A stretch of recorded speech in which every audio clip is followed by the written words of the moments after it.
जय हिंद दोस्तों। The defence factory में आपका स्वागत है।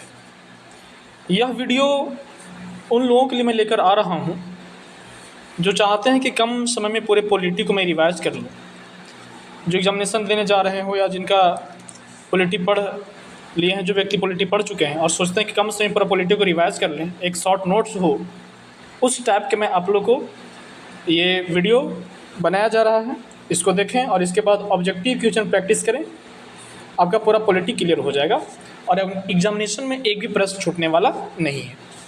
तो ज़्यादा टाइम ना लेते हुए शुरू करते हैं हम लोग बच्चों। तो क्वेश्चन नंबर फर्स्ट, भारत की आज़ादी के समय इंग्लैंड में किस पार्टी की सरकार थी? तो लेबर पार्टी की सरकार थी, याद रखेंगे। भारत की आज़ादी के समय इंग्लैंड में किस पार्टी की सरकार थी? तो लेबर पार्टी की सरकार थी। आगे, भारत में सचिव का पद किसके द्वारा निर्मित किया गया था? सचिव का जो पद निर्मित किया गया था, भारत सरकार अधिनियम 1858 के द्वारा ही भारत में सचिव का पद लाया गया था। अगला, भारत की संविधान सभा किसके अनुसार गठित की गई? तो कैबिनेट मिशन के अनुसार हमारे भारत का संविधान सभा को गठित किया गया। तो ध्यान दें, कैबिनेट मिशन के तहत हमारा जो संविधान सभा बना वो कैबिनेट मिशन योजना के तहत ही बना था। संविधान सभा को किसने स्वरूप प्रदान किया था? तो संविधान सभा का प्रारूप पंडित जवाहरलाल नेहरू ने किया था। संविधान सभा के अस्थायी अध्यक्ष कौन थे? तो अस्थायी अध्यक्ष डॉक्टर राजेंद्र प्रसाद थे, जो कि कब चुना गया इनको? तो 11 दिसंबर 1946 को चुना गया। संविधान सभा के संवैधानिक सलाहकार कौन थे? तो बी.एन. राव थे। संविधान सभा के संवैधानिक सलाहकार बी.एन. राव थे। याद रखिए, बहुत बार पूछा गया क्वेश्चन है और स्टार मार्क दिया गया है, इसलिए इसको ना कन्फ्यूज होंगे आप लोग। भारतीय संविधान सभा की प्रारूप समिति के अध्यक्ष, अगर प्रारूप समिति की बात किया जाए तो डॉक्टर भीमराव अंबेडकर थे, प्रारूप समिति के अध्यक्ष थे। ठीक है, नेक्स्ट हम लोग आगे बढ़ते हैं। भारतीय संविधान सभा के प्रारूप समिति के अध्यक्ष थे डॉक्टर भीमराव अंबेडकर। भारतीय संविधान सभा ने भारतीय राष्ट्रीय ध्वज की जो रूपरेखा को कब अंगीकार किया गया? तो 22 जुलाई 1947 को भारतीय संविधान सभा ने भारतीय राष्ट्रीय ध्वज की रूपरेखा को अंगीकार किया था। भारत का संविधान कब स्वीकृत किया गया? तो 26 नवंबर 1949 को भारत के संविधान को स्वीकार किया गया। ध्यान देंगे, भारत का संविधान कब लागू हुआ? तो 26 जनवरी 1950 को भारत का संविधान लागू हुआ। ध्यान देंगे, स्वीकृत किया गया 26 नवंबर 1949 को। इसमें बहुत सारे बच्चे कंफ्यूज होते हैं, इस बात को ध्यान देना है। और एक एक दो नंबर से ही बच्चे का रिजल्ट नहीं हो पाता है, तो सही व्यक्ति ध्यान देंगे इस पर। भारत का संविधान कब स्वीकार किया गया? तो 26 नवंबर 1950 को स्वीकार किया गया। और भारत का संविधान लागू कब हुआ? तो 26 जनवरी 1950 को लागू हुआ था। इसमें कुछ चीज़ें हैं 26 जनवरी 1930 के बारे में। वह चीज़ें क्या है कि 26 जनवरी 1930 को बैठक हुई थी। उसी दिन पंडित जवाहरलाल नेहरू ने क्या क्या था? झंडा फहराया था। इसके यादगार में हम लोग क्या करते हैं, संविधान तो बन गया था पहले, लेकिन लागू किया गया उस टाइम को याद रखने के लिए, है ना, 26 जनवरी 1950। ठीक है, नेक्स्ट आगे बढ़ते हम लोग। संविधान सभा का जो उद्देश्य प्रस्ताव था वो किसने प्रस्तुत किया था? तो पंडित जवाहरलाल नेहरू ने उद्देश्य प्रस्ताव प्रस्तुत किया था। संविधान सभा का पहला सत्र कब शुरू हुआ बच्चों? तो 9 दिसंबर 1946 को संविधान सभा का पहला सत्र शुरू हुआ था। एकदम गौर से देखेंगे, अपना हेडफोन लगा लें और ध्यान देंगे। संविधान सभा में झंडा समिति के अध्यक्ष कौन थे? झंडा समिति के अध्यक्ष थे जे.बी. कृपलानी। संविधान सभा में झंडा समिति के अध्यक्ष कौन थे? संविधान सभा में झंडा समिति के अध्यक्ष थे जे.बी. कृपलानी। गणतंत्र का अर्थ क्या होता है? गणतंत्र का अर्थ होता है वह राज्य जहाँ पर अध्यक्ष वंशानुगत रूप से ना हो, उसको हम लोग बोलते हैं गणतंत्र। गणतंत्र का क्या अर्थ होता है? तो वह राज्य जहाँ पर अध्यक्ष वंशानुगत रूप से ना हो, उसको हम लोग बोलते हैं गणतंत्र। आगे बढ़ते हम लोग। 42वां संविधान संशोधन में उद्देशिका में क्या समाहित किया गया है? तो जब 42वां संविधान संशोधन जानते होंगे 1976 को हुआ था, उसमें समाजवादी और धर्मनिरपेक्ष को जोड़ा गया था। ये क्वेश्चन बहुत बार पूछा गया है कि 42वां संविधान संशोधन की उद्देशिका में कौन कौन सा चीज़ समाहित किया गया? तो इसमें जो समाहित किया गया था वो समाजवादी और धर्मनिरपेक्ष। भारत एक धर्मनिरपेक्ष राज्य है, इसका मतलब क्या होता है? कहने का सेंस है किसी निश्चित धर्म का समर्थन भारत नहीं करता है, मतलब सभी धर्मों को बराबर मान्यता दिया गया है यहाँ हमारे प्यारा सा भारत में। भारतीय राजनीतिक व्यवस्था में कौन सा सर्वोच्च है बच्चों? तो संविधान सर्वोच्च है। संविधान को सर्वोच्च माना गया है। भारत के राजनीतिक व्यवस्था में संविधान को सर्वोच्च माना गया है। भारतीय मताधिकार की उम्र सीमा क्या है? तो 18 वर्ष, सब जानते हो। लिखित संविधान की अवधारणा सर्वप्रथम कहाँ से आई? तो फ्रांस से आई थी। जो लिखित संविधान के जो अवधारणा आया था, वह जो अवधारणा है वह अवधारणा आया था कहाँ से? तो वह अवधारणा फ्रांस से आया था। जो अध्यक्षात्मक शासन का उदय, अध्यक्ष के रूप में जो शासन का उदय हुआ, वह सर्वप्रथम किस देश में हुआ? संयुक्त राज्य अमेरिका में हुआ था। बहुत बार पूछा गया है क्वेश्चन कि अध्यक्षात्मक शासन का जो उदय हुआ वह सर्वप्रथम कहाँ हुआ था? तो सर्वप्रथम अमेरिका में हुआ था। मूल अधिकार कहाँ के संविधान से लिया गया है? तो संयुक्त राज्य अमेरिका के संविधान से मूल अधिकार को लिया गया है। आइए हम लोग बढ़ेंगे। नेक्स्ट, भारतीय संविधान का विकास और इतिहास के बारे में चर्चा करेंगे बच्चों कि हमारा भारतीय संविधान का विकास क्या हुआ, इसके बारे में क्या हिस्ट्री रही है, उसके बारे में हम डिस्कस करेंगे।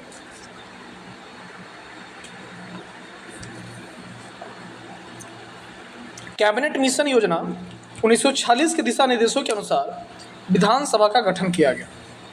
अगर पूछ लिया जाए कि विधानसभा का गठन किस योजना के तहत और कब, तो कैबिनेट मिशन योजना 1946 के दिशा निर्देशों के तहत हमारा संविधान सभा का गठन किया गया। इस मिशन का जो नेतृत्व कर रहे थे वह थे पैथिक लॉरेंस, है ना। इसके अलावा 2 अन्य सदस्य भी शामिल थे। बहुत बार पूछा गया कि इनमें से कौन संविधान सभा के सदस्य नहीं थे, है ना। एग्जाम पॉइंट ऑफ व्यू से बहुत अच्छा क्वेश्चन। तो मिशन का नेतृत्व पैथिक लॉरेंस कर रहे थे और इसमें उनके अलावा 2 अन्य सदस्य भी शामिल थे जो थे स्टैफोर्ड क्रिप्स और एवी अलेक्जेंडर। कौन कौन थे? तो स्टैफोर्ड क्रिप्स थे और थे एवी अलेक्जेंडर शामिल थे। ठीक है, आगे बढ़ते हैं। विधानसभा के गठन के लिए चुनाव जो था वह जुलाई अगस्त 1946 में हुआ और यह प्रक्रिया कब तक चली थी? तो नवंबर 1946 में यह प्रक्रिया पूरी हो गई। जो विधानसभा के गठन के लिए चुनाव किया गया वह अगस्त 1946 में किया गया और यह प्रक्रिया नवंबर 1946 तक क्या कर दिया गया? पूरा कर दिया गया। डॉक्टर सच्चिदानंद सिन्हा फ्रांसीसी अभ्यास के बाद विधानसभा के अस्थायी अध्यक्ष बने। एक क्वेश्चन पूछा गया, वीवीआई क्वेश्चन है, इसको ध्यान रखेंगे कि संविधान सभा के अस्थायी अध्यक्ष कौन थे? संविधान सभा के अस्थायी अध्यक्ष थे डॉक्टर सच्चिदानंद सिन्हा। डॉक्टर सच्चिदानंद सिन्हा को संविधान सभा का अस्थायी अध्यक्ष बनाया गया। अगला, 11 दिसंबर 1946 को डॉक्टर राजेंद्र प्रसाद और एस सी मुखर्जी को क्रमशः अध्यक्ष और उपाध्यक्ष बनाया गया। अगर पूछ लिया जाए कि हमारा जो अध्यक्ष और उपाध्यक्ष बनाया गया जो 11 दिसंबर 1946 को बैठ के चल रही थी, उसमें अध्यक्ष और उपाध्यक्ष किसको बनाया गया था? तो उसमें अध्यक्ष के रूप में काम कर रहे थे राजेंद्र प्रसाद और उपाध्यक्ष के रूप में काम कर रहे थे S C Mukherjee. Sir BN Rao को विधानसभा का संवैधानिक सलाहकार बनाया गया। अगर पूछ दिया जाए कि संविधान सभा का संवैधानिक सलाहकार कौन था, तो संविधान सभा का संवैधानिक सलाहकार BN राव था।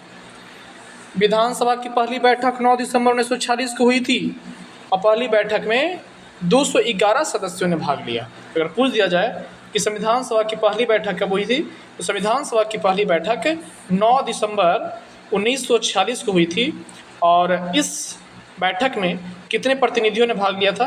तो इस बैठक में लगभग 211 प्रतिनिधियों ने भाग लिया था। समझ गए? नेक्स्ट, आगे हम लोग बढ़ते हैं। ये बहुत लाजमी क्वेश्चन है और इसको थोड़ा ध्यान देना है।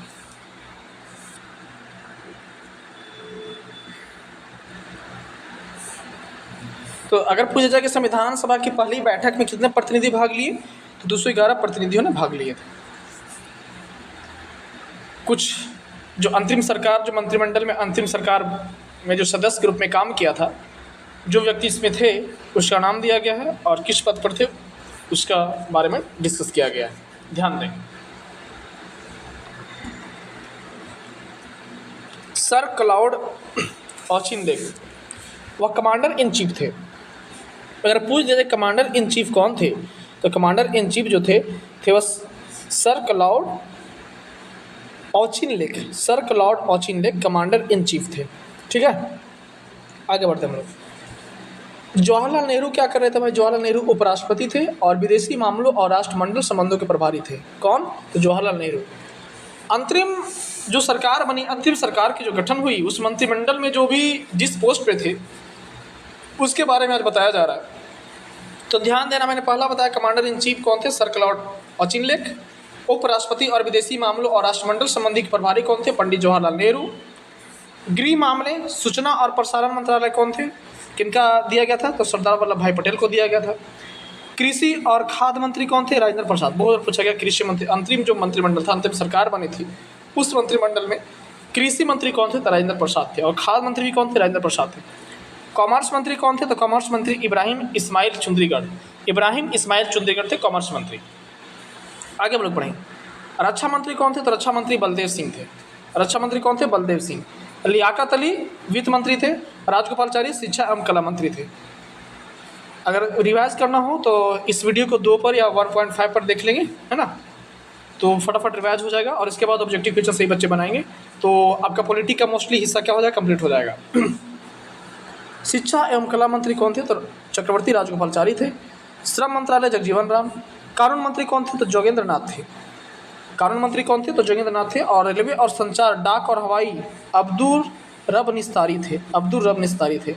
रेलवे और संचार, डाक और हवाई मंत्री कौन थे? तो अब्दुल रब निस्तारी थे। वर्क्स, माइंस और पावर मंत्री कौन थे? तो CH भाभा थे।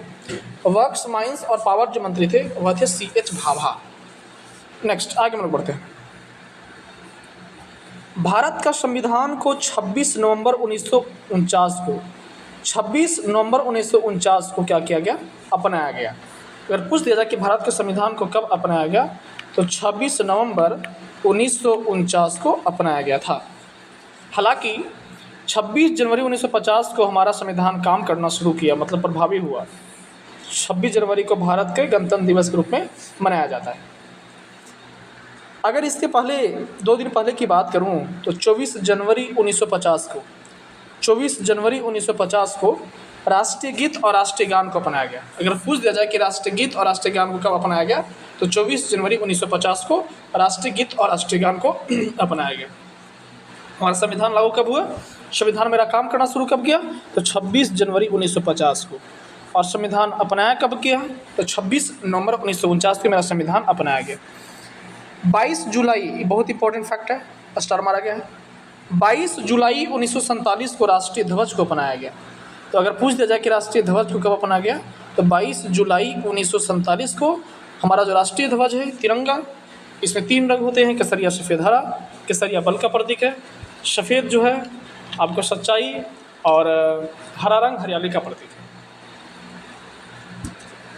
है। बीच में एक चक्र है, उसमें 24 तिलियाँ हैं, जो 12 घंटा रात और 12 घंटा दिन, जिस प्रकार चक्र आगे बढ़ते रहता है वह सिखाता है कि हर व्यक्ति, हर इंसान हमेशा चक्र की भांति आगे की ओर बढ़ते रहे, पीछे ना मुड़े।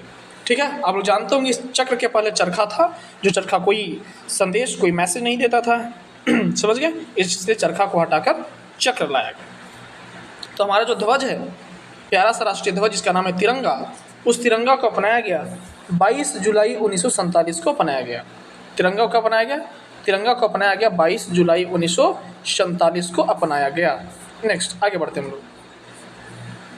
विधानसभा के 11 सत्रों के लिए अंतिम मसौदे को तैयार करने में 2 साल 11 महीना 18 दिन लगा था। जो विधानसभा का 11 सत्र हुई और हमारा संविधान जब बनकर तैयार हुआ, जो टाइम लगा था बच्चों 2 साल 11 महीना 18 दिन। 6 घंटा मेंशन करता है कहीं, तो ध्यान देंगे। कुल मिलाकर 141 दिन बैठे और संविधान का प्रारूप 114 दिन तक माना गया। लगभग कितना दिन बैठे? तो 141 दिन तक बैठ के चली, और बैठक 141 दिन तक चली थी। और उसके बाद संविधान का जो प्रारूप था वो कितना दिन माना? तो 114 दिन माना। 114 दिन माना। कुल राशि लगभग 64 लाख रुपया थी। कुल राशि जो कितना खर्चा हुआ था? 64 लाख रुपया खर्चा हुआ था। कुछ इंपॉर्टेंट फैक्ट है आप लोग के सामने बताया गया है। विश्व का सबसे लंबा संविधान भारतीय संविधान है। विश्व का सबसे लंबा संविधान कौन संविधान है? तो विश्व का सबसे लंबा संविधान भारतीय संविधान है। इसके प्रारंभ में इसके 22 भाग में 395 अनुच्छेद और 8 अनुसूचियाँ थी। पहले अगर पूछ दिया जाए कि कितने भाग थे तो 22 भाग थे। अनुच्छेद कितना थे? तो 395, और अनुसूची कितना थी? तो 8 अनुसूची थी। इसमें लगभग 1,45,000 शब्द हैं, और इस दुनिया का दूसरा सबसे बड़ा सक्रिय संविधान भारत का संविधान है। तो ध्यान देंगे कि पहले कितना भाग थे? तो 22 भाग था, 395 अनुच्छेद था और 8 अनुसूचियाँ थी, और लगभग 1,45,000 शब्द थे, जो इसे दुनिया का दूसरा सबसे बड़ा सक्रिय संविधान बनाता है। विधानसभा की कुछ महत्वपूर्ण समितियां हैं, उन समितियों के बारे में आज मेंशन किया गया है, ध्यान देंगे। संघ शक्ति समिति कौन थे? तो पंडित जवाहरलाल नेहरू। केंद्रीय संविधान समिति के अध्यक्ष कौन थे? तो वो भी पंडित जवाहरलाल नेहरू थे। तो संघ शक्ति हो या केंद्रीय संविधान समिति हो, दोनों का अध्यक्ष पंडित जवाहरलाल नेहरू थे। प्रांतीय संविधान समिति का अध्यक्ष कौन थे? तो सरदार वल्लभ भाई पटेल थे। और प्रारूप समिति का भी अध्यक्ष हैं डॉक्टर भीमराव अंबेडकर। बहुत सारे बच्चे इसमें कन्फ्यूज हो जाते हैं, प्रारूप समिति को मान देते हैं डॉक्टर राजेंद्र प्रसाद। तो ध्यान दीजिएगा कि डॉक्टर राजेंद्र प्रसाद प्रारूप समिति के अध्यक्ष नहीं हैं। डॉक्टर राजेंद्र प्रसाद जो हैं वो संचालन समिति और प्रक्रिया समिति के अध्यक्ष हैं। इससे एग्जामिनेशन में एक ना एक क्वेश्चन हमेशा रहता है। तो संघ शक्ति हो या केंद्रीय संविधान समिति हो, इसके अध्यक्ष हैं पंडित जवाहरलाल नेहरू। प्रांतीय समिति की बात किया जाए तो सरदार वल्लभ भाई पटेल हैं। प्रारूप समिति है तो डॉक्टर भीमराव अंबेडकर हैं। और प्रक्रिया समिति के नियम के जो अध्यक्ष तो कौन थे? डॉक्टर राजेंद्र प्रसाद थे।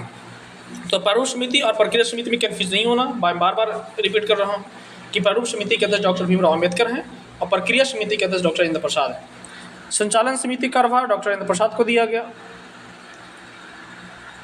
लिखित प्रारूप समिति के सदस्य कौन कौन थे? ये भी बहुत बार पूछा गया कि इनमें से कौन प्रारूप समिति के सदस्य नहीं है ना, छाड़ना रहता है। तो प्रारूप समिति के सदस्य कौन कौन थे? तो डॉक्टर भीमराव अंबेडकर अध्यक्ष थे प्रारूप समिति के। अलादी कृष्णस्वामी अय्यर सदस्य थे। डॉक्टर के एम मुंशी भी सदस्य हैं। एन गोपाल स्वामी अयंगर भी सदस्य हैं। सैयद मोहम्मद सदुल्ला सदस्य हैं। एन माधवराव भी सदस्य हैं। टिट्टी कृष्णाचार्य भी क्या हैं? मेंबर हैं, सदस्य हैं। भारत एक संप्रभु, समाजवादी, धर्मनिरपेक्ष, लोकतांत्रिक और गणराज्य राज्य है। भारत क्या है?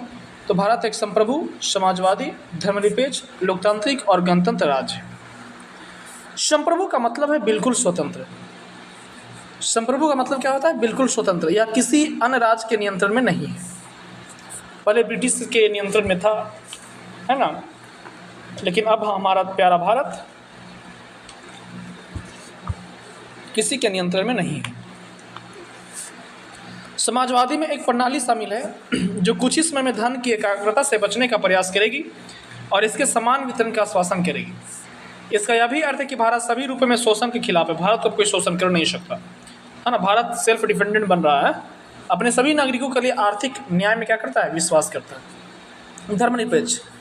धर्मनिरपेक्ष का मतलब भारत में कोई राजधर्म नहीं है। प्रत्येक नागरिक अपने स्वयं के पसंद के धर्म का पालन करने और अभ्यास करने के लिए स्वतंत्र है। राजधर्म के आधार पर अपने नागरिकों में कोई भेदभाव नहीं कर सकता है। लोकतांत्रिक का अर्थ क्या है? लोकतांत्रिक का अर्थ है कि सरकार की शक्ति लोगों के हाथों में निहित है, अपने जनता के हाथों में निहित है। लोग अपने चुने हुए प्रतिनिधियों के माध्यम से इस शक्ति का उपयोग करते हैं। क्या बोला गया? कि लोग अपने चुने हुए प्रतिनिधियों के माध्यम से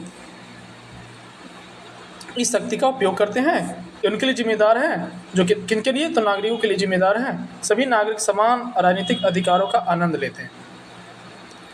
भारतीय संविधान के स्रोत कहाँ से क्या लिया गया है वो ध्यान देना है। भारत सरकार अधिनियम 1935 से क्या क्या लिया गया है? तो संघीय योजना या कनाडा के संविधान से भी लिया गया है। राज्यपाल का कार्यालय ये भारत सरकार अधिनियम 1945। न्यायपालिका भी भारत सरकार अधिनियम 1935। लोक सेवा आयोग भारत सरकार अधिनियम 1935। आपातकालीन प्रावधान भारत सरकार अधिनियम 1935। प्रशासनिक विवरण भारत सरकार अधिनियम 1935। ब्रिटेन से कौन सा चीज़ें ली गई है? ब्रिटेन से क्या क्या लिया गया है वो मेंशन किया गया है। ब्रिटिश संविधान से लिया गया सरकार का संसदीय स्वरूप, कहाँ से लिया गया है? ब्रिटेन से लिया गया। एकल नागरिकता का विचार भी कहाँ से लिया गया? ब्रिटेन से लिया गया है। कानून के नियम का विचार ब्रिटेन से लिया गया है। अध्यक्ष की संस्था और उनकी भूमिका भी कहाँ से लिया गया? तो ब्रिटेन से लिया गया है। कानून बनाने की प्रक्रिया ब्रिटेन से ली गई है। विधि द्वारा स्थापित प्रक्रिया भी कहाँ से लिया गया? तो ब्रिटेन से लिया गया है। अमेरिका से क्या लिया गया? ध्यान देंगे। प्रस्तावना, ध्यान देंगे। प्रस्तावना बहुत बार पूछा गया। प्रस्तावना कहाँ के संविधान से लिया गया है? तो प्रस्तावना अमेरिका के संविधान से लिया गया है। मौलिक अधिकार भी वहीं के संविधान से लिया गया है। सरकार की संघीय संरचना भी अमेरिका से लिया गया है। इलेक्टोरल कॉलेज ये भी कहाँ से लिया गया है? तो अमेरिका के संविधान से लिया गया है। आगे बढ़ेंगे। न्यायपालिका की स्वतंत्रता और सरकार की 3 शाखाओं के बीच की जो शक्तियों को अलग करता है, वह भी सरकार की शक्तियाँ कहाँ से लिया गया? तो अमेरिका के संविधान से लिया गया। न्यायिक समीक्षा यह कहाँ से लिया गया? तो अमेरिका के संविधान से। सशस्त्र बलों के सर्वोच्च कमांडर के रूप में राष्ट्रपति, राष्ट्रपति जो है वो सशस्त्र बलों का सर्वोच्च कमांडर होगा, यह बातें कहाँ से ली गई है? तो अमेरिका के संविधान से लिया गया है। कानून के तहत समान संरक्षण, यह भी कहाँ से लिया गया बच्चों? तो अमेरिका के संविधान से लिया गया है। ठीक है, ध्यान देने वाले सवाल, ध्यान देने वाली बातें। आयरलैंड से क्या कर लिया गया? ध्यान देंगे। DPSP, राज्य का नीति निर्देशक सिद्धांत। आज मैं पढ़ा नहीं रहा हूँ, बस केवल सभी रिवाइज करवा रहा हूँ, है ना। एक बार रिवाइज करेंगे और या तो लुसेंट को या तो घटना चक्र को बना डालेंगे ऑब्जेक्टिव। एग्जामिनेशन में एक भी प्रश्न नहीं छूटने वाला है। ठीक है, ध्यान से पढ़ेंगे क्योंकि कंपटीशन बहुत ज़्यादा टफ हो गया बच्चों, तो फोकस्ड रहना है। आयरलैंड से लिया गया है राज्य के DPSP, राज्य के नीति निर्देशक सिद्धांत। राज्यसभा के नामांकन सदस्य और राष्ट्रपति का चुनाव का तरीका भी कहाँ से लिया गया है? तो यह आयरिश से लिया, मतलब आयरलैंड से लिया गया। ऑस्ट्रेलिया के संविधान से क्या लिया गया? तो देश के भीतर और राज्यों के बीच व्यापार वाणिज्य की स्वतंत्रता। हम देश के भीतर व्यापार कर सकते हैं, है ना। वाणिज्य जो भी है हम मैं देश के भीतर स्वतंत्र रूप से कर सकता हूँ। वह कहाँ से लिया गया? तो ऑस्ट्रेलिया के संविधान से लिया गया। आगे बढ़ेंगे हम लोग। समान संघीय अधिकार, समान संघीय अधिकार क्षेत्र से बाहर के मामलों पर भी संधियों को लागू करने के लिए कानून बनाने की राष्ट्रीय विधायिका की शक्ति भी कहाँ से लिया गया? तो अमेरिका की से लिया गया है। सूची आप जानते ही हो, करते हो, समवर्ती सूची कहाँ से लिया गया है? तो अमेरिका के संविधान से लिया गया है। फ्रांस से क्या लिया गया है? तो प्रस्तावना, अगर बोल दे प्रस्तावना तो प्रस्तावना कहाँ से? अमेरिका से। लेकिन प्रस्तावना में गणतंत्र और स्वतंत्रता, समानता और बंधुत्व का जो आदर्श बातें की गई है, वह बातें कहाँ से लिया गया? तो फ्रांस के संविधान से लिया गया है। कनाडा का संविधान, कनाडा का मतलब सरकार का एक अर्थ संघीय रूप, एक मजबूत केंद्रीय सरकार के साथ एक संघीय प्रणाली की बात की गई है, वह कहाँ से बात दिया गया? कनाडा के संविधान से। केंद्र सरकार, सेंट्रल गवर्नमेंट और स्टेट गवर्नमेंट, राज्य सरकार के बीच शक्तियों का वितरण कहाँ से किया गया? कनाडा के संविधान से। केंद्र सरकार द्वारा रखी गई अवशिष्ट शक्तियाँ, वह भी कहाँ से लिया गया है? तो कनाडा से लिया गया है। आपातकाल के दौरान मौलिक अधिकारों का निलंबन होगा, यह कहाँ के संविधान से लिया गया? जर्मनी का वीमर संविधान। आपातकाल के दौरान मौलिक अधिकार का निलंबन होगा, यह जर्मनी के संविधान से लिया गया है। दक्षिण अफ्रीका के संविधान से क्या लिया गया भाई? संविधान और राज्यसभा के सदस्यों के चुनाव की संशोधन की प्रक्रिया। संविधान और राज्यसभा के सदस्यों के चुनाव की जो संशोधन की प्रक्रिया है, वह दक्षिण अफ्रीका के संविधान से लिया गया। जापानी संविधान, तो विधि द्वारा स्थापित प्रक्रिया, जो कहाँ से लिया गया है? जापान के संविधान से लिया गया। हम लोग पढ़ेंगे अनुसूची, शेड्यूल।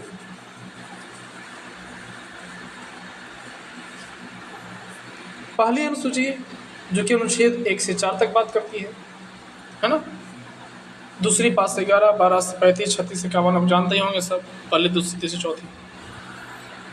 पहली अनुसूची में क्या किया गया है? राज्यों का नाम और उनके अधिकार क्षेत्र के बारे में डिस्कस किया गया है। और पहली अनुसूची में ही केंद्र शासित प्रदेशों के भी नाम और उनकी सीमा के बारे में, बाउंड्री के बारे में डिस्कस किया गया पहली अनुसूची में। दूसरी अनुसूची क्या कहता है? तो दूसरी अनुसूची में राष्ट्रपति और राज्यपालों के रूप में प्रावधान। तो दूसरी अनुसूची की बात करें तो राष्ट्रपति और राज्यपाल, राष्ट्रपति और राज्यपाल के बारे में, है ना, डिस्कस किया गया, जो कि दूसरी अनुसूची में ये बात की गई है। अगर हम लोग आगे चलते हैं, तीसरी अनुसूची की बात करते हैं हम लोग, तो जो तीसरी अनुसूची है उसमें क्या ध्यान देंगे? तो पहली अनुसूची याद रख लें। पहली अनुसूची क्या है?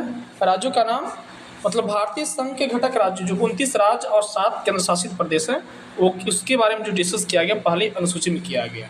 ठीक है। और दूसरा में क्या किया गया है? दूसरा में जो किया गया है, राष्ट्रपति राज्य के राज्यपाल के रूप में प्रावधान, और वेतन भत्ते, या तो राष्ट्रपति हो, है ना, या कोई भी हो, राज्यपाल, लोकसभा के अध्यक्ष उपाध्यक्ष, राज्यसभा के सभापति, उपसभापति, विधानसभा के अध्यक्ष उपाध्यक्ष, जो भी हैं, विधान परिषद के सदस्य, है ना, कुछ भी हैं, इनका वेतन भत्ते के बारे में डिस्कस किया गया है। उच्चतम न्यायालय और उच्च न्यायालय, उच्चतम न्यायालय और उच्च न्यायालय के न्यायाधीशों और भारत के नियंत्रण महालेखा परीक्षक को प्राप्त होने वाली वेतन और भत्ते के बारे में डिस्कस किया गया। किसमें? आर्टिकल नहीं बल्कि शेड्यूल 2 में, अनुसूची 2 में। तीसरी अनुसूची में क्या है? तीसरी अनुसूची में बाबू शपथ, है ना, क्या है? शपथ। चौथी अनुसूची में क्या है? चौथी अनुसूची में है प्रतिनिधित्व का विवरण, है ना। इसमें विभिन्न राज्यों का संघीय क्षेत्रों की राज्यसभा में प्रतिनिधित्व का विवरण, जिसको बोलते हैं सीटों का आवंटन, किसको कितना सीट दिया जाएगा। ठीक। पांचवी अनुसूची में क्या है? तो पांचवी जो अनुसूची है इसमें विभिन्न अनुसूचित क्षेत्रों, है ना, जो विभिन्न क्षेत्र हैं, अनुसूचित क्षेत्र है, और अनुसूचित जनजाति के प्रशासन और नियंत्रण के बारे में डिस्कस किया गया पांचवी अनुसूची में। SC/ST के बारे में बात की पांचवी अनुसूची में। छठी अनुसूची में बात किया गया है असम, मेघालय, त्रिपुरा, मिजोरम। ध्यान देंगे, इसमें कन्फ्यूजन कौन कौन स्टेट है, ध्यान देंगे। असम, मेघालय, मिजोरम और त्रिपुरा राज्य में जनजातीय क्षेत्रों के प्रशासन के लिए प्रावधान किया गया है। तो छठी अनुसूची की बात हो गई। सातवीं अनुसूची में सभी जानते हैं, अनुसूची में से अनु को हटा दीजिए, बन गया सूची, जो आर्टिकल 246 में डिस्कस किया गया है। इसमें 3 सूचियाँ आते हैं, केंद्र सूची, राज्य सूची और समवर्ती सूची। ठीक, आगे बढ़ेंगे। 8वीं अनुसूची में है भाषा। क्या है? भाषा। संविधान द्वारा मान्यता प्राप्त भाषाएं जो है मूल रूप से पहले 14 थी, और अभी कितना है वर्तमान में? 22 भाषा है। उस दशा की पहले कितना थी? तो पहले जो थी वो 14 भाषा थी, और जो अब जो भाषा है वो कितना भाषा है? तो अब 22 भाषा है। ठीक, ध्यान देंगे। 9वां सूची, थोड़ा भाषा के बारे में अगर हम लोग आएँ तो जान लेंगे। इसमें कितने भाषाएं थी? तो 14 भाषाएं थी, और अब कितने भाषाएं हैं? तो अब 22 भाषाएं हैं। अब इसके बारे में थोड़ा कुछ बातें कर ले। कहा गया कि मैथिली और संथाली को 92वें संविधान संशोधन, 92वां संविधान संशोधन 2003 को, है ना, क्या जोड़ा गया? मैथिली और संथाली। क्या जोड़ा गया? मैथिली और संथाली को जोड़ा गया। 92वां संविधान संशोधन 2003 को जोड़ा गया। ठीक, और हम लोग बात करते हैं। अगर मैं बोलूं कि 71वां संविधान संशोधन, 71वां संविधान संशोधन, 71वां संविधान संशोधन में क्या किया गया भाई? तो इसमें जोड़ा गया, किसको जोड़ा गया? तो इसमें जो जोड़ा गया कोंकणी, मणिपुर तथा नेपाली। कोंकणी, मणिपुर और नेपाली। कोंकणी, मणिपुर का स्पेलिंग थोड़ा न कर देंगे, टवर्गी न, और नेपाली, इसको कब जोड़ा गया? तो ये तीनों भाषाओं को जोड़ा गया 71वां संविधान संशोधन, जो कि हुआ था 2003 में।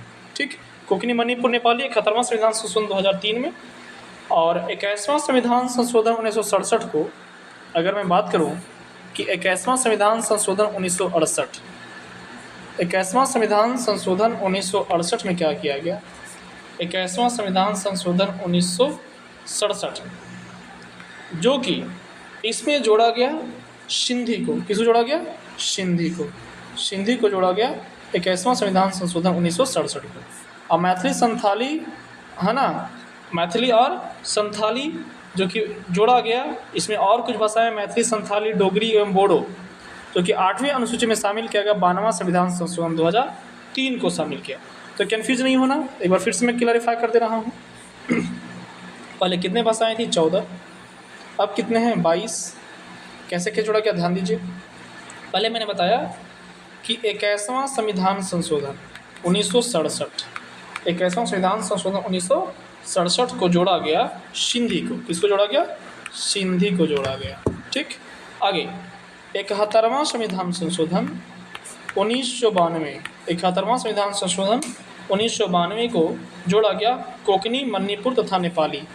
कोंकणी, मणिपुर तथा नेपाली कब? तो 71वां संविधान संशोधन 1992 को जोड़ा गया कोंकणी, मणिपुर एवं नेपाली को। और जो आपके सामने स्लाइड पर लिखा गया है कि 92वां संविधान संशोधन 2003 को 92वां संविधान संशोधन 2003 को जो जोड़ा गया, वह जोड़ा गया मैथिली, संथाली,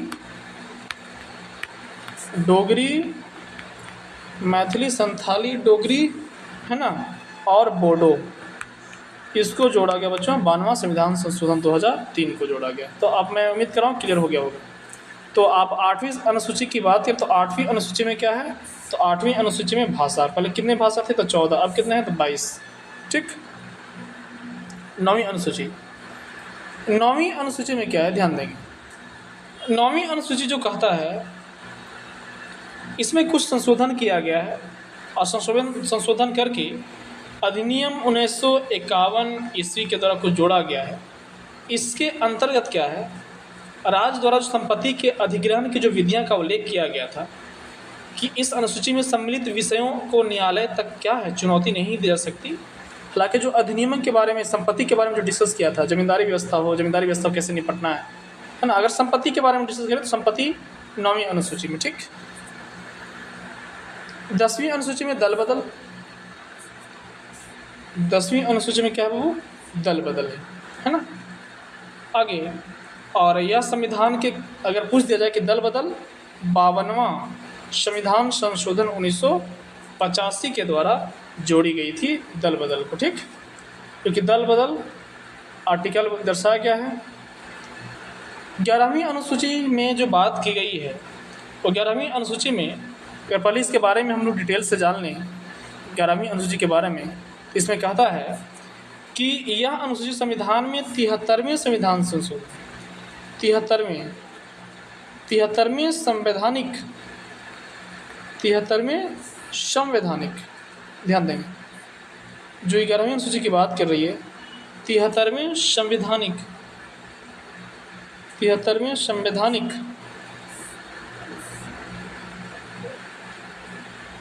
सॉरी थोड़ा 73वें संवैधानिक, है ना। क्या मैंने बोला कि जो 11वीं अनुसूची है, यह अनुसूची में 73वें संवैधानिक संशोधन 1993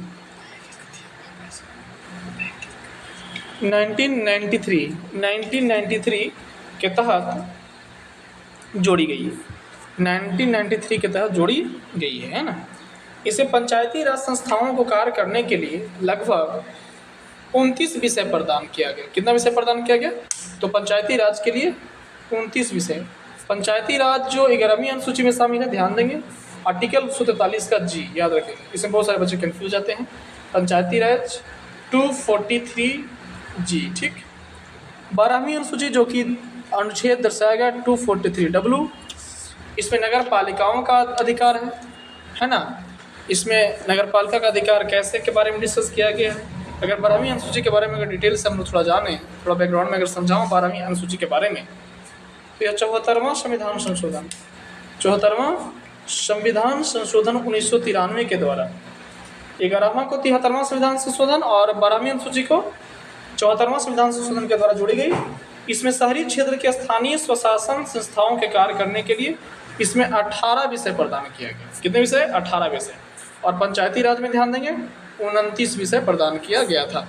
तो 12वीं अनुसूची में जो क्या बोलते हैं, नगर पालिका है, जो शहरी जीवन के बारे में बात किया है, जो शहरीकरण की बात किया गया, वो किस संविधान संशोधन के तहत है, तो 74वां संविधान संशोधन के तहत जोड़ा गया।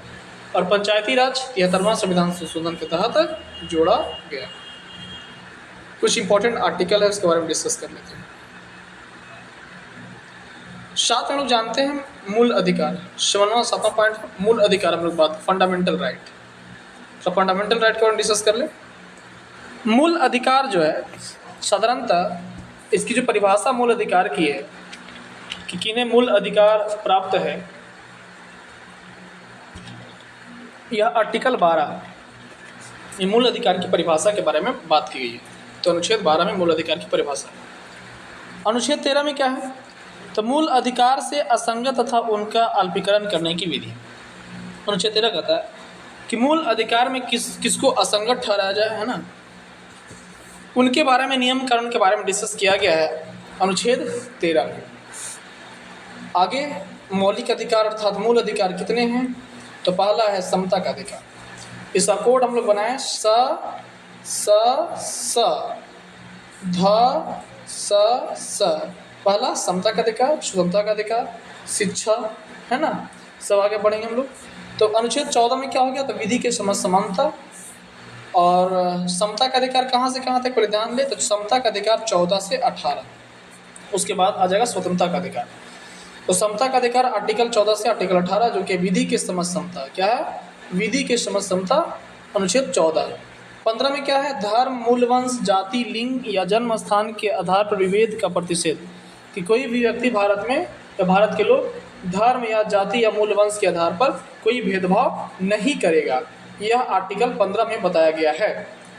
आर्टिकल 16 में लोक नियोजन के विषय में अवसर की समानता, है ना। जो नौकरियां के बारे में डिस्कस किया गया है अनुच्छेद 16 में, सबको समान अवसर मिलेगा।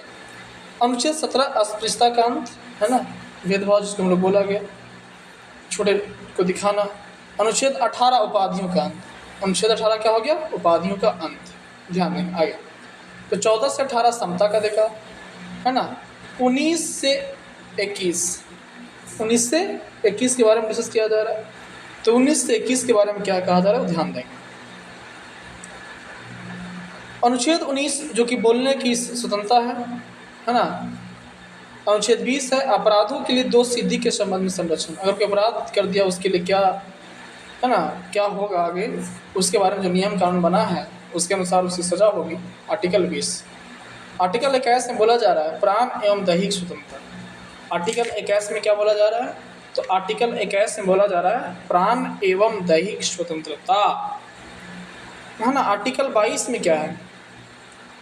जैसे अगर आप लोग को समझ नहीं आ रहा कि आर्टिकल 19 सर फिर समझा दी, थोड़ा सा दिक्कत हो रहा है। तो आर्टिकल 19 में कहता है कि मूल संविधान में 7 तरह की स्वतंत्रता का उल्लेख है। बोलने की स्वतंत्रता हो, शांतिपूर्वक बिना हथियार के कथित होने का स्वतंत्रता हो, सभा कर सकते हैं, संघ बना सकते हैं, देश के किसी भी क्षेत्र में आवागमन कर सकते हैं, देश के किसी भी क्षेत्र में निवास और बसने की क्षमता है, कोई भी व्यापार और जीविका चलाने की क्षमता है, जो कि यह दर्शाया गया है 19 के ए से लेकर जी तक, जो कि है स्वतंत्रता का अधिकार, है ना। क्षमता का अधिकार बता ही दिया गया। उसके बाद स्वतंत्रता का अधिकार, उसके बाद शोषण का अधिकार। शोषण का अधिकार क्या कहता है? अगर आप लोग शोषण के अधिकार के बारे में बात करेंगे, उसके बारे में क्या कहता है, ध्यान देंगे थोड़ा सा। अनुच्छेद 19 जो है, अर्थात शोषण के अधिकार को समझाने के पहले थोड़ा हम स्वतंत्रता के अधिकार को और डीप में डिस्कस करें। आर्टिकल 19 तो जाने के बोलने की स्वतंत्रता। अनुच्छेद 20 अपराधों के लिए दोष सिद्धि, अर्थात इसके तहत 3 प्रकार की स्वतंत्रता का वर्णन है। किसी भी व्यक्ति अगर कोई अपराध कर दिया है तो उस अपराध के लिए सिर्फ एक बार सज़ा मिलेगी, है ना। उसके बाद अपराध करने के समय जो कानून है उसी के तहत उसको सज़ा मिलना चाहिए, ना कि अब जो बना है उसके तहत। अब जो कानून बना उसके तहत सज़ा मिलनी नहीं चाहिए, है ना। ये किस में आ रहा है? तो स्वतंत्रता के अधिकार में आ रहा है। किसी भी व्यक्ति को स्वयं के विरुद्ध न्यायालय में गवाही देने के लिए बाध्य नहीं किया जाएगा, है ना। आपको अगर कोई चीज़ मतलब कुछ भी कर दिए हैं तो आपको स्वयं के विरुद्ध आपको न्यायालय में गवाही देने की ज़्यादा, है ना, बाध्य नहीं किया जाएगा। आर्टिकल 21 में क्या कहा जा रहा है? प्राण और दैहिक स्वतंत्रता। किसी भी व्यक्ति को विधि द्वारा स्थापित प्रक्रिया के अतिरिक्त उसके जीवन और व्यक्तित्व स्वतंत्रता के अधिकार से वंचित नहीं किया जा सकता है, जो उसका प्राण से जुड़ा हुआ चीज़ें हैं, है ना। अर्थात अनुच्छेद 21 के तहत प्रत्येक सरकार का दायित्व बनता है कि वह अपने नागरिकों को स्वस्थ एवं स्वच्छ पर्यावरण उपलब्ध कराए। इसके लिए भारत सरकार ने संसद में राष्ट्रीय हरित न्यायाधिकरण अधिनियम 2010 पारित कराया है। अक्टूबर 2010 में राष्ट्रीय हरित न्यायाधिकरण की स्थापना की गई। राष्ट्रीय हरित न्यायाधिकरण की मुख्य पीठ नई दिल्ली में है, जबकि 4 अन्य पीठें कहाँ हैं? भोपाल, पुणे, कोलकाता और चेन्नई में। राष्ट्रीय हरित न्यायाधिकरण जो है देश में पर्यावरण संबंधित मामलों के लिए उत्तरदायी। तो स्वतंत्रता के अधिकार में बोलने की स्वतंत्रता, अपराध के लिए और प्राण एवं दैहिक के लिए इस स्वतंत्रता के अधिकार में मेंशन किया है। शोषण के विरुद्ध अधिकार क्या है? शोषण का विरुद्ध अधिकार तो जान लीजिए कि आर्टिकल 23 से शुरू होता है। जो पहला आर्टिकल 23 में कहता है कि मानव के दुर्व्यापार और बाल श्रम का प्रतिषेध। कहने का सेंस ये है कि अगर कोई व्यक्ति की खरीद बिक्री हो, इसके द्वारा किसी व्यक्ति की या तो खरीद बिक्री किया गया हो या बेगारी तथा इसी प्रकार का अन्य जबरदस्ती कोई चीज़ कराया गया हो, किसी से श्रम निषिद्ध ठहराया गया हो, इसका उल्लंघन विधि के अनुसार क्या है, दंडनीय अपराध है, शोषण नहीं कर सकते।